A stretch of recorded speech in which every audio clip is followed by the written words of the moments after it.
Happening in the stock market right now. We're just over halfway through January. We've seen a volatile stock market. Right now it's flat, but it's been up and down. In other words, you've seen increases of 1-2% in a day and decreases in that. I would argue that volatility is going to continue in the rest of January. We're going to see potential of stock falling in certain instances. Why? Optimism at the start of the year, then realism sets in, and you tend to see a sell-off in some particular companies. Right now, if I look at AI and look at the stats, I see that certain companies look more of a buy. For example, Meta, Nvidia, and Google have all better earnings and growth at the moment than Amazon, Microsoft, and Apple. Microsoft has in fact gone bigger now than Apple. However, the AI is saying if you look at the stock right now, you'd probably sell Amazon, Microsoft, and Apple, and you'd buy Meta, Nvidia, and Google. You'd sell Tesla because right now the actual sales of Tesla are not as high as perhaps they can be.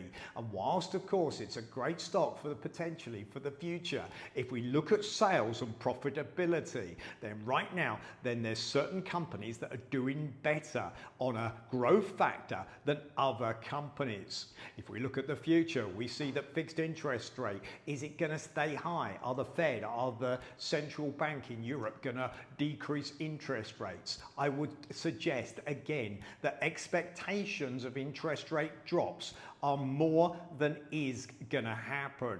Okay, what does that mean? Well, right now you can lock in a fixed interest rate. They're gonna drop, but potentially, in my opinion, not as much as expected. Right now, we see that it is potentially a volatile first quarter, middle section as governments, 40 of them around the world, work towards elections in the last quarter.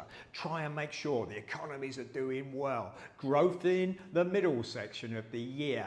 And as we end the year, you could get a lot of volatility as those elections are decided. Right now, it's diversification. Look at high dividend stock. If you're going with tech, there's certain tech, as I listed early on in the video, that potentially have more upside. For me, always review your investments, get in good investment funds, get in the right sectors, in the right ETFs, lock in a certain amount into fixed interest. Always talk to a financial advisor. Right now, opportunities in the stock market, but volatility coming in the short term.